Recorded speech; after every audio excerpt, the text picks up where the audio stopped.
Bonjour tout le monde!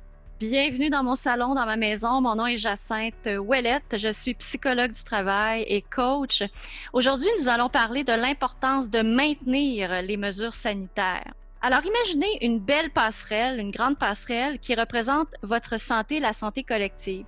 Tout droit devant, vous avez ce qui représente tout ce qui est le plus important pour vous. Et tout au long de cette passerelle-là, imaginez des voies d'accès et des petites portes. Elles sont importantes, ces portes-là, parce qu'elles vous protègent. Et qu'est-ce que ça symbolise, une porte, par exemple? Une porte, on peut la verrouiller. On a su récemment, par exemple, qu'on pouvait verrouiller une frontière entre deux pays. Donc, pourquoi je vous parle de l'importance de la maintenance de ces portes ou de ces voies d'accès? C'est au même titre de prendre soin du maintien des mesures sanitaires. C'est vraiment impératif.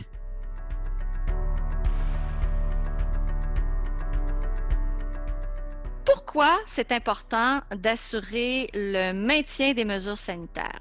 Alors, pour vous expliquer comment fonctionne le cerveau humain. Le cerveau humain, il y a 3 caractéristiques.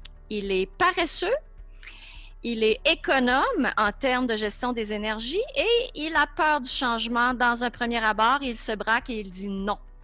Alors, le cerveau prend des raccourcis. Alors, ce n'est pas étonnant de constater que depuis qu'on pratique le déconfinement progressif, que plusieurs d'entre nous, on a tendance à revenir dans nos raccourcis, dans nos anciennes habitudes et nos anciens comportements. Donc, comme leader, notre responsabilité à ce moment-là, c'est vraiment d'accompagner, de soutenir, de coacher nos collaborateurs pour développer et maintenir les comportements positifs parce que le virus, il est toujours omniprésent et il n'épargne personne.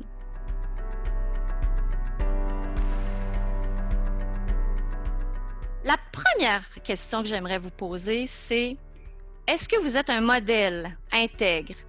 Est-ce que vous incarnez ce modèle en termes de santé-sécurité?